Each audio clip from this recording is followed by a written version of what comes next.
Oke, Assalamualaikum warahmatullahi wabarakatuh. Eh, kami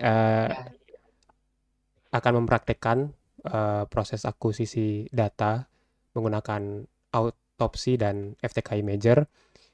Dan kami melakukan tugas ini untuk menyelesaikan tugas dari mata kuliah forensik digital yang diampu oleh Ibu Muzamiatul Wahidah. Oke, sebelum itu mungkin kami akan memperkenalkan diri. Yang pertama, saya Muhammad Rifki Zaki, NPM 52004 11072. Oke, selanjutnya. Ya, saya Nurdi Biwayu dengan NPM 52004111036. Selanjutnya saya Haji Tegar Pangestu dengan NIM 52004111299. Lalu saya Muhammad Dafa Khairul Rahmat dengan NIM 52004111527. Lalu teman anggota satu lagi yaitu Hilmi Hari Mutasim dengan NIM 52004111266. Oke. Mungkin kita akan langsung masuk ke dalam proses akuisisi data. Yang pertama mungkin dari siapa dulu? Mas Nurdi? Oke, baik. Sebelum kita mengakuisisi data, kita harus mengaktifkan red blocker yang berfungsi untuk supaya flash disk atau file yang kita ingin akuisisi tetap utuh. Di sini saya sudah buka, lalu klik satu aja, lalu enter. Oke, red blocker sudah on, lalu saya masukkan flash disknya.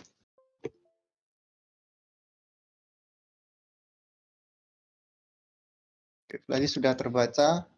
Ada 2 file di sini yang akan kita akuisisi menggunakan FTK Imager. Yang pertama, klik file, lalu create disk image, lalu pilih yang physical drive karena kita menggunakan flash disk yang ingin kita akuisisi datanya. Lalu next, ini pilih drive yang ingin kita akuisisi datanya. Di sini flash disk dengan kapasitas 2 GB. Lalu finish. Lalu di sini kita klik add.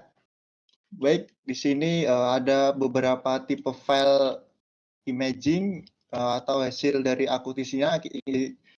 Kita ingin pilih format file seperti apa. Di sini ada RAW, ada SMART, ada E01, ada AFF. Di sini saya pilih yang E01, lalu klik next. Di sini selanjutnya ada case number, kita isi 01, evidence number isi 36, Unix kita isi coba kasus penipuan. Examiner,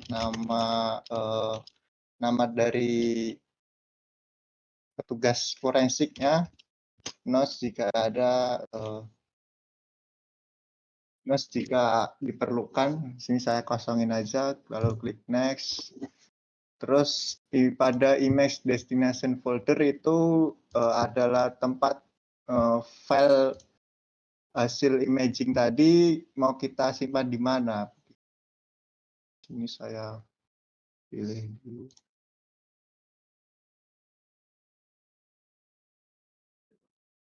Saya simpan di FTK Imager, lalu dengan nama file kasus apa tadi? Kasus apa tadi? Kok lupa?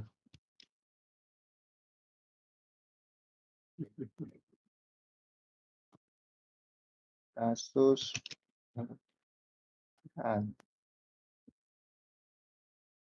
setelah itu kita klik finish tadi, lalu kita klik start. Di sini kita tunggu proses akuisisi data lama ya.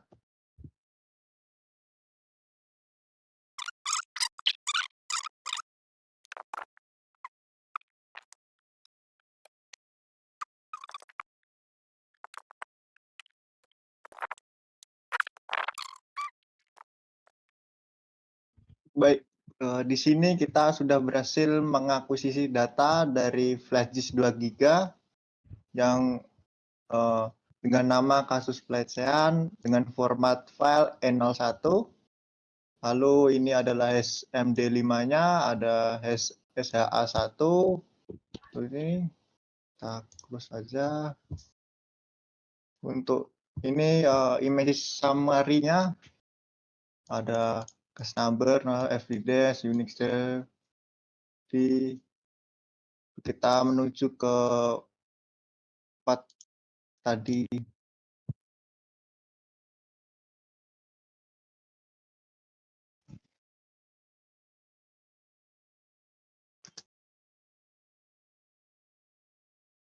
Nah, ini filenya kita coba buka kasus pelecehan N01 TXT.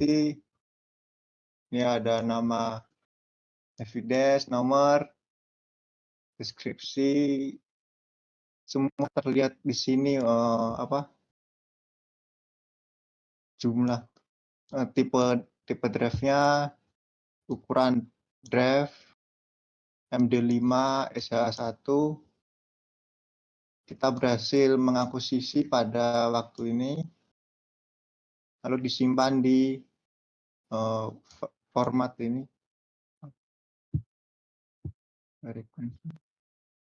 Lalu di sini kita akan mencoba membuka file hasil akuisisi tadi.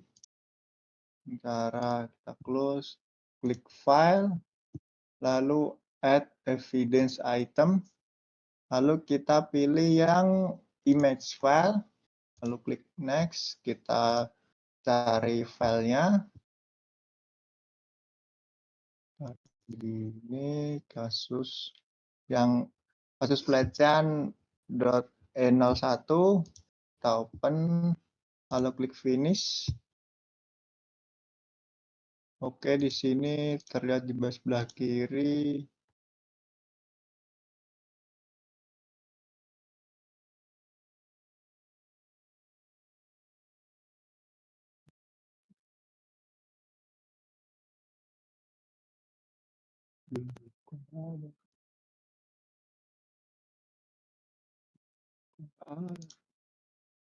Ada yang salah kah?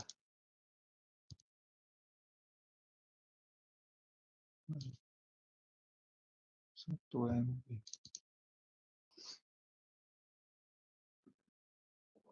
Di mana sih? Ada yang salah kah? Baik, hasil dari file akuisisi tadi kita buka ada di format root. Di sini bisa kita lihat hasil hash-nya. Kita bisa lihat dengan kita export filenya. Coba saya simpan di desktop aja supaya cepat. Oke, copy. Keduanya kita export juga. Saya kasih di desktop. Oke, sudah. Coba dilihat. Nah, ini filenya ada. Coba kita buka.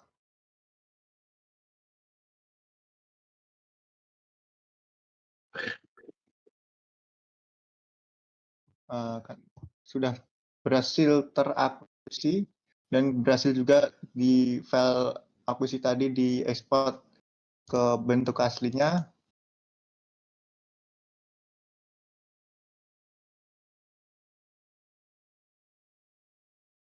Oke. Mungkin cukup sekian dari penjelasan saya mengenai akuisisi data menggunakan FTK Imager. Ya, baik. Terima kasih. Baik, itu dia proses akuisisi data menggunakan FTK Imager yang dijelaskan oleh Mas Nurdi. Selanjutnya mungkin kita akan melakukan proses akuisisi data menggunakan software autopsi yang dilakukan oleh Mas Dava.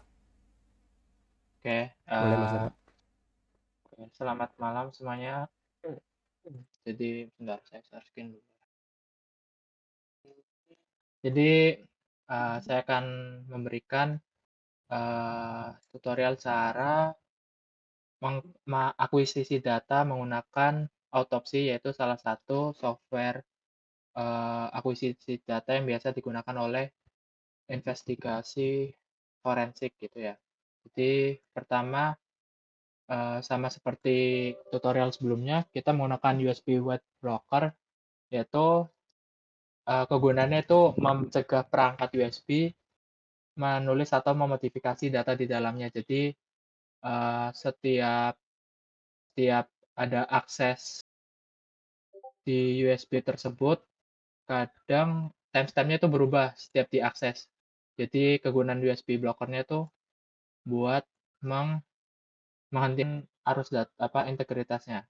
Jadi kita di-on-kan terlebih dahulu, lalu kita buka aplikasi otopsinya.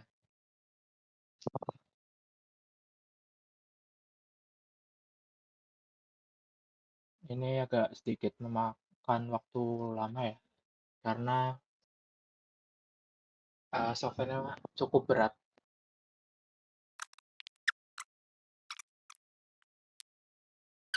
Oke, pada halaman awalnya antarmukanya itu kita dipilihkan untuk memilih new cases, open recent case, atau open case. Jadi pada video kita membuat kasus baru.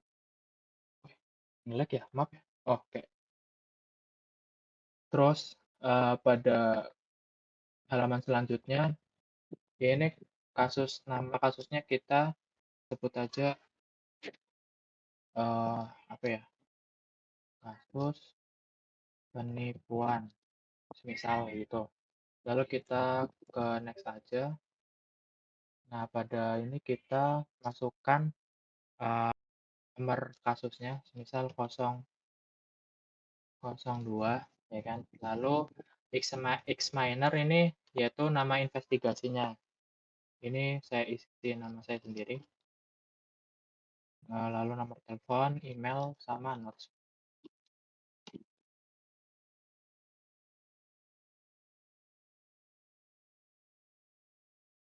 Lalu klik finish. Pada bagian ini prosesnya cukup lama ya, dikarenakan USB yang digunakan itu cukup besar, yaitu 8 GB.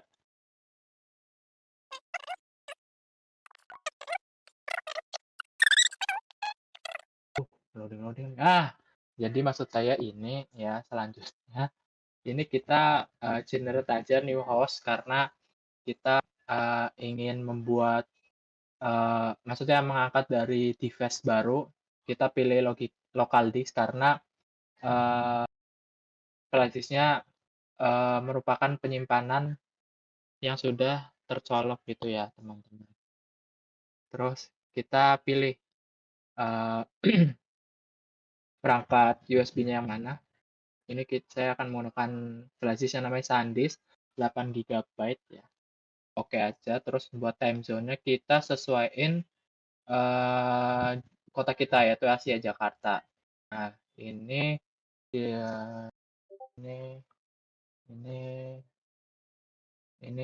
next aja maksud saya. Buat checklistnya ini kita ngikutin default ya aja ya. Nah, udah finish. Halo. Ini nge-lag kah? Laptopku nge-lag. Nah, maksud saya bukan nge-lag, ini emang lagi memperta ya.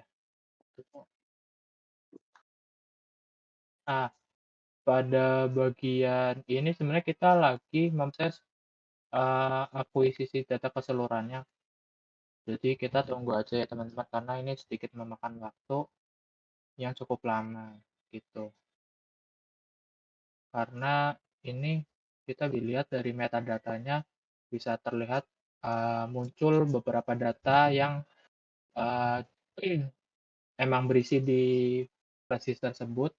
Terus ada bagian web download, yaitu file-file yang sekiranya telah terunduh dari internet gitu. Lalu di sini ada deleted file. Jadi di bedanya dengan software investigasi lain, autopsi itu bisa membuka file-file apa saja atau folder yang sekiranya pernah tersimpan di perangkat tersebut, maksudnya perangkat flash di sini, lalu kita bisa mengecek seperti apa file apa saja yang pernah dihapus gitu. Jadi meskipun telah terhapus secara permanen, tapi dengan software ini kiranya kita bisa mengakses atau merecovery file tersebut gitu. Oke, ini si nunggu ya teman-teman, karena laptop saya cukup. Oh, di sini juga ya.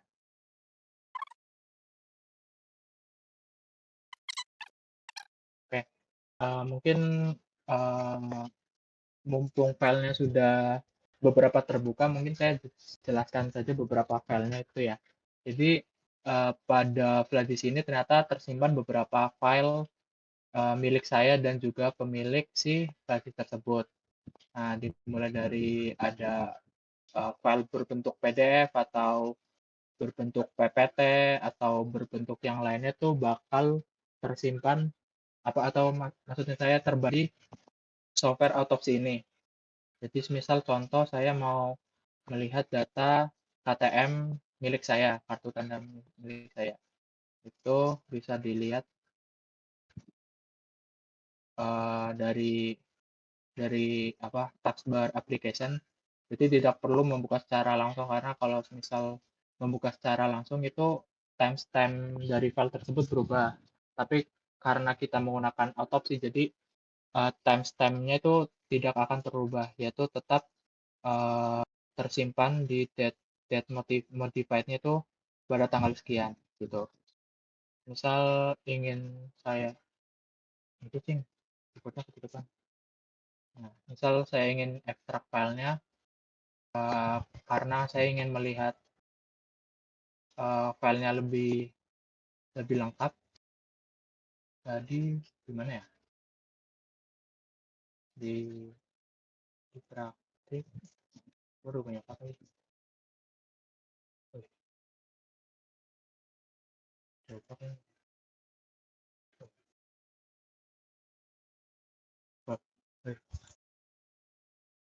Oh ini. Nah ini. Jadi filenya sudah terekspos dan bisa diakses tanpa mengubah dari timestamp dari flash disk tersebut ya teman-teman. Lalu saya akan menjelaskan salah satu dari beberapa banyak fitur di software autopsi ini, yaitu tadi yang sudah saya jelaskan. Jadi setiap file yang telah tersimpan di sini itu kita bisa recovery. Contohnya saya akan merecovery file punya teman saya, yaitu misal apa ya? Misal ini kisi-kisi apa ya? Kisi-kisi forensik. Nah, benar. Ini kayaknya bukan ini deh. Bisa nggak ya? Oh ya, nggak bisa tuh. Yang bentuknya CPG. Aman nggak nih? Bentar. Aduh, nggak jelas lagi. Bentar, nanti. Tuh, yang jelas ada notifan. Oh, nggak jelas lagi. Nggak ada foto apa-apa. Logo UT. Logo kampus kita semua. Kampus tercinta. Oke. Jadi, ternyata di flash di sini teman saya pernah menyimpan logo UTY tapi terhapus. Nah, karena di autopsi kita bisa merecovery, kita tetap bisa mengakses file tersebut, yaitu dengan cara klik kanan, lalu kita ekstrak seperti biasa. Gitu. Nah, di sini tadi sudah muncul pop-up bahwa file sudah berhasil terekstrak. Nah, ini file yang telah diekstrak gitu. Gitu, teman-teman. Itu dia proses akuisisi data yang dilakukan oleh Mas Nurdi dan Mas Dava dengan software FTK Imager dan Autopsy. Oke, mungkin selanjutnya Mas Aji terkait penyampaian compare dari kedua aplikasi atau kesimpulannya mungkin bisa disampaikan.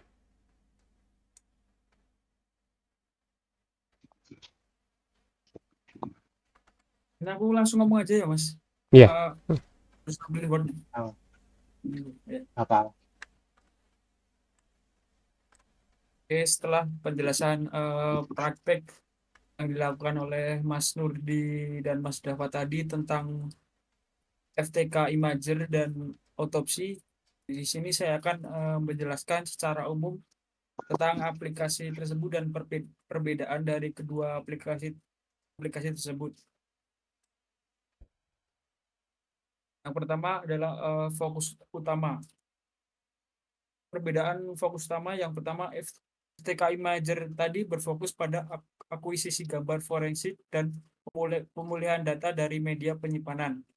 Sedangkan Autopsi lebih berorientasi pada analisis forensik mendalam setelah akuisisi dan menyediakan antarmuka GUI untuk menyelidiki dan menganalisis data. Yang kedua, dari segi fungsi antarmuka, aplikasi FTK Imager menawarkan antarmuka sederhana dengan penekanan pada proses akuisisi data. Sedangkan Autopsi memiliki antarmuka grafis pengguna yang lebih lengkap dan berbagai fitur analisis melalui antarmuka web. Selanjutnya dari segi tujuan pengguna. FTK Imager tadi cocok untuk profesional forensik yang ingin membuat gambar forensik dari media penyimpanan. Sedangkan Autopsi cocok untuk analisis forensik yang membutuhkan alat analisis yang kuat dan mendalam setelah akuisisi data. Selanjutnya dari status lisensi, FTK Imager merupakan perangkat lunak yang proprietary yang dikeluarkan oleh akses data. Sedangkan Autopsi merupakan perangkat lunak open source yang dapat dimodifikasi oleh komunitas forensik. Selanjutnya tentang kompleksitas pengguna. FTK Imager diketahui digunakan oleh profesional forensik yang lebih berpengalaman.